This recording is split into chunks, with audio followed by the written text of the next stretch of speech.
Hi, I am Gary Diefenthaler, and thanks for joining me. I am a full-time real estate agent with DeSell Real Estate Company, and I am going over some of our local purchase agreement paragraphs. We will be covering the information section and acceptance area paragraphs in this session. So, let's get started. All right, so this information area, it has a place for both the purchasing side and the selling side to sign and print their names. So the purchaser side is on the left-hand side, seller side is on the right-hand side. So as a purchaser, you're going to want to sign and date this agreement, and then also print your name underneath your signature. Your address, your phone number, your email address really is not needed right away. Let's wait until the offer is gone through the process of the various counters and that until it's accepted. Okay. Then, let's put in the address and phone number and email information. Both sides have got a place here to put their attorney contact name in if an attorney is going to be used. And then there's also an area where the respective broker or agent has placed to put in their information. So your agent's name, their phone number, their fax number, and their email address. So this is just a nice area to collect this type of information, and this is where it goes on the last page of the purchase agreement.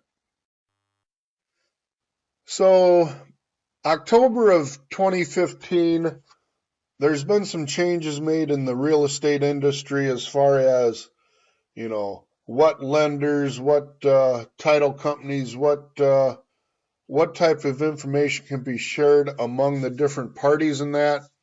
And DeSell Real Estate Company has come up with their own, let's call it information sheet, where they collect, the buyer's information, the seller's information, addresses, phone numbers, emails, agent information and their license information, brokerage information and their license information, who's the, lending officer, who's the loan officer, what title company is going to be used, and the commission splits.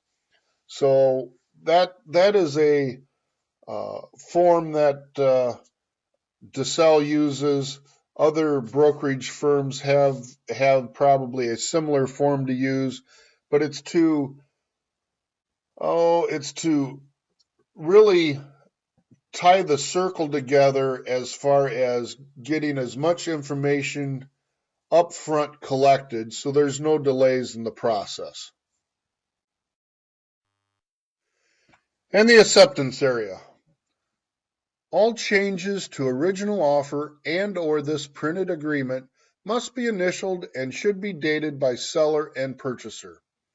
So going through the counter offers that may apply back and forth in this negotiation period, if an item needs to be stricken out, strike it out, initial it, date it, and both sides should initial and date it, stating that they recognize this change.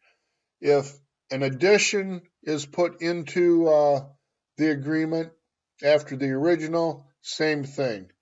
Whoever puts the addition in, initial it, date it, and then the other side during their part of the counter offer or acceptance, they can also initial it and sign it as far as accepting that addition. Acceptance. Acceptance of the offer without change has been delivered on a day, month, and year, and acknowledged by whichever agent is the accepting agent that is not going to be involved with another counter. So whoever says yes last, that's the acceptance. That's when the acceptance happens. Failure of the parties or their agents to endorse this section upon final delivery of acceptance, while encouraged, shall not affect the validity of this agreement. So there are some times when I suppose an agent, doesn't fill in this section, but we know we've got an accepted offer, so that's a good deal. The next box is also be filled in by the buyer's agent upon acceptance of the earnest money. So the earnest money could be received with this offer for a certain amount of dollars in cash or check, and by who accepted it would be the agent and the date.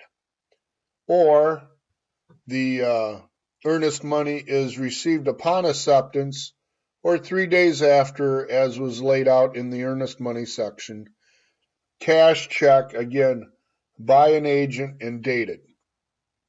And then just one other thing to note, and it's really easy to do, but at the bottom of all these 5 pages, there's always a place for the purchasers to place their initials and the sellers to place their initials.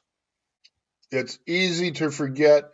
You're going through a lot of paperwork, but at the bottom of each sheet, purchasers and sellers need to initial each sheet.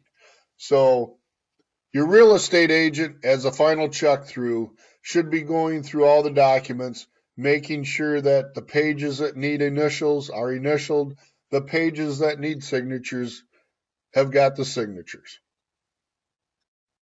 This ends the session.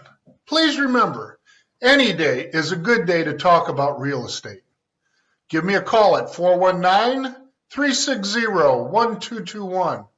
I would be more than happy to talk to you and answer any of your real estate questions. My website is nwohiohomesforsale.com. Hey, make a great day, and I will see you soon. Thanks for your time.